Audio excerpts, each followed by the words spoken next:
Welcome to my channel. Y'all ready to kick it? Come on. Come on.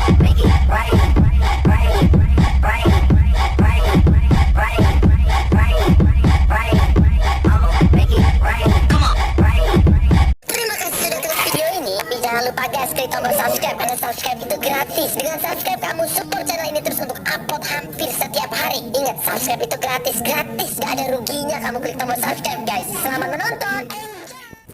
Ini menjadi sangat efektif manakala bisa kita implementasikan di tengah-tengah masyarakat, tentunya untuk kasus yang dengan keluhan ringan atau tanpa keluhan.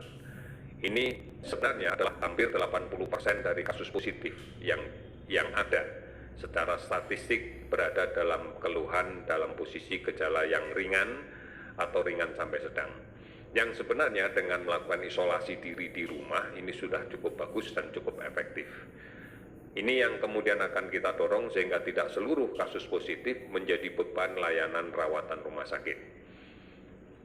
Yang berada di rumah sakit adalah yang kita pastikan tidak mungkin melakukan isolasi diri di rumah, atau kita yakini bahwa memang membutuhkan layanan monitoring yang lebih intensif dari tim kesehatan.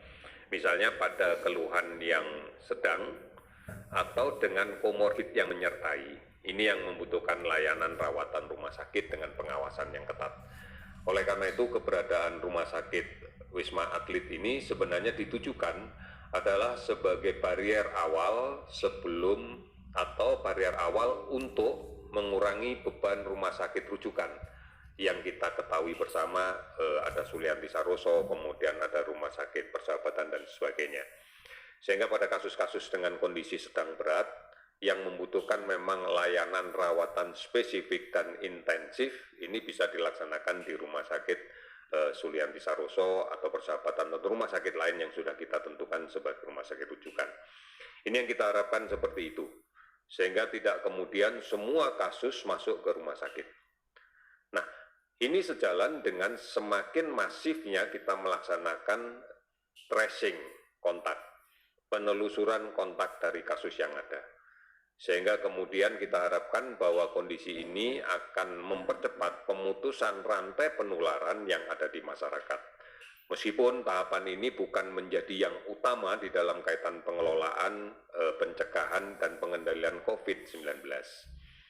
Kemarin sudah saya katakan yang utama adalah bagaimana masyarakat secara aktif, kemudian secara terorganisasi dengan baik, bisa melaksanakan kegiatan menjaga jarak fisik di dalam konteks berkomunikasi secara sosial dengan yang lain. Karena inilah upaya pencegahan dan pemutusan rantai penularan yang paling baik. Kami berterima kasih bahwa masyarakat sudah banyak sekali mengambil peran serta untuk ini. Semakin banyak yang saling mengingatkan untuk kemudian tetap menjaga jarak, dan juga beberapa memang masih perlu kita ingatkan sehingga kadang-kadang di malam hari aparat keamanan juga masih sering berpatroli untuk mengingatkan agar tidak bergerombol, tidak berkumpul untuk mengurangi penularan ini. Ini yang menjadi penting untuk kita. Kemudian yang kedua, saya sampaikan beberapa hal terkait dengan rapid test. Rapid test atau tes cepat, ini tes yang kita laksanakan sekarang, beberapa hari yang lalu sudah kita laksanakan, sekarang dan berikutnya masih kita laksanakan, menggunakan metode pemeriksaan antibodi. Jadi bukan melakukan pemeriksaan langsung terhadap virusnya. Karena kalau memeriksa langsung terhadap virusnya, maka kita menggunakan pemeriksaan yang kita sebut berbasis pada antigen.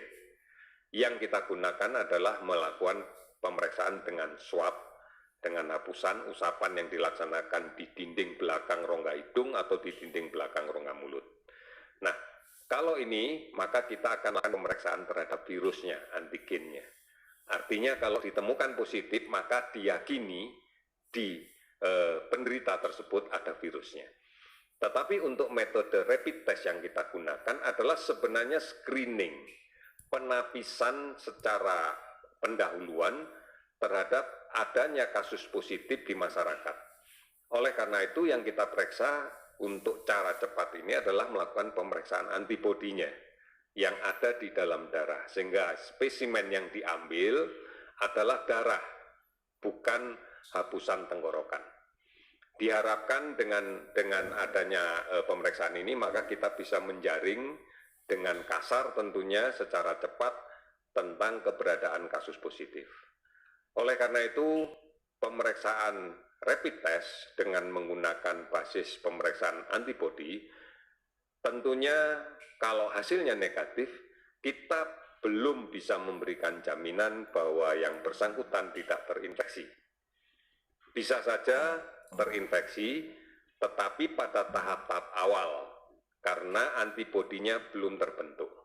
Dibutuhkan waktu antara 6-7 hari untuk terbentuknya antibodi yang kemudian bisa kita identifikasi sebagai positif di dalam pemeriksaan rapid ini. Oleh karena itu yang kemudian harus dilakukan manakala pemeriksaan pertama negatif adalah mengulang kembali.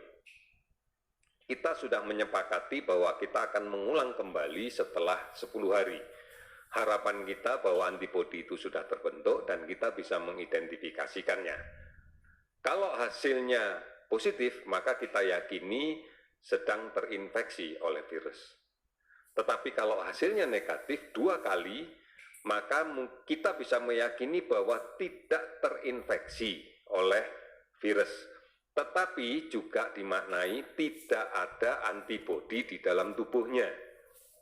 Artinya sangat mungkin bisa terinfeksi apabila kemudian mengabaikan upaya-upaya untuk melakukan pencegahan terhadap penularan.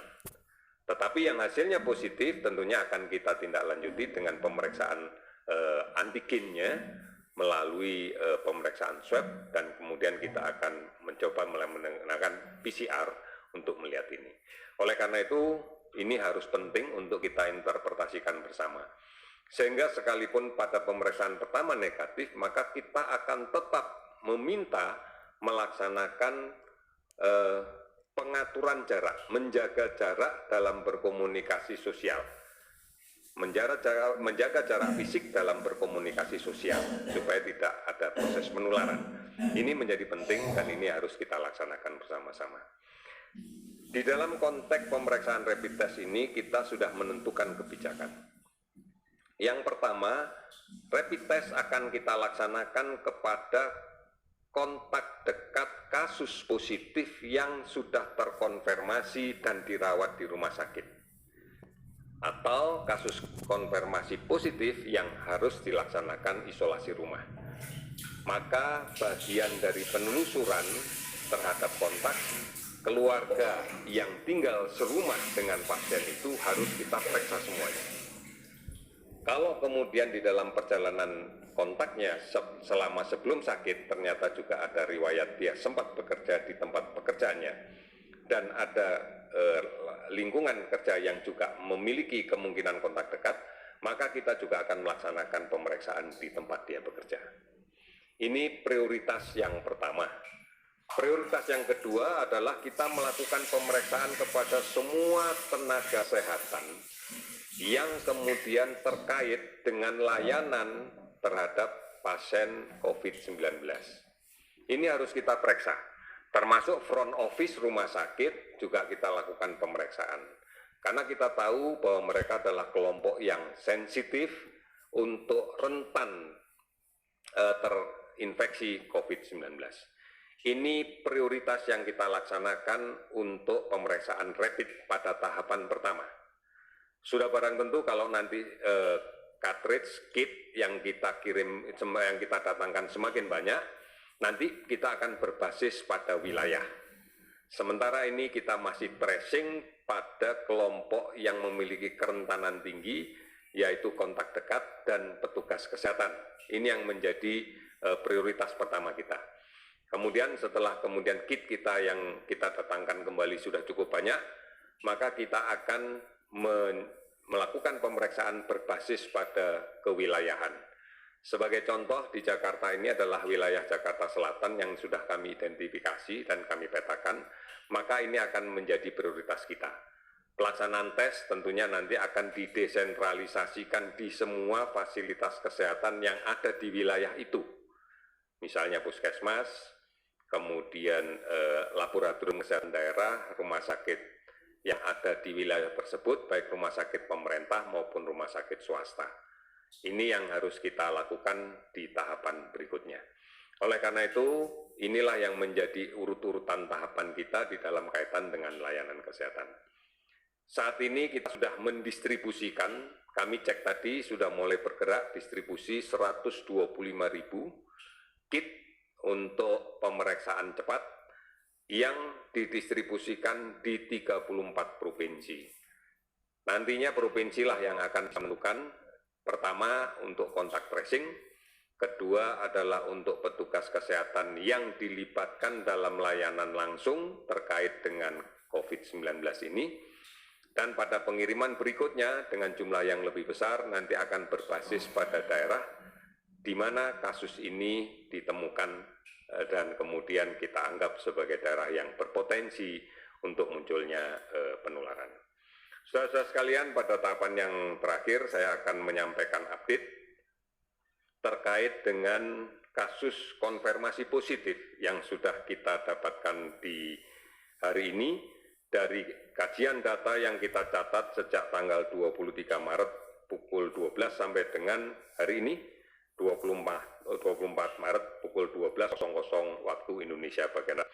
Ada penambahan kasus baru konfirmasi positif sebanyak 107 kasus. Total saat ini adalah 686 kasus positif. Ini angka akumulasi dari awal kita melakukan pemeriksaan.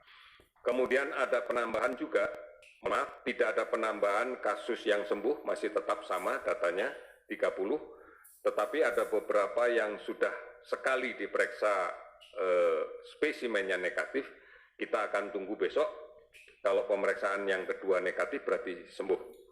Kemudian ada penambahan kasus meninggal sebanyak 7 orang, sehingga total kasus meninggal adalah 55 orang.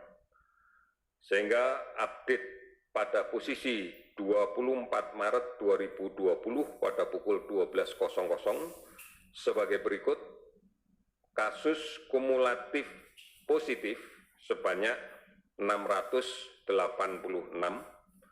kemudian kumulatif pasien sembuh sebanyak 30 orang, dan kumulatif kematian sebanyak 55 orang. Demikian informasi yang disampaikan untuk hari ini.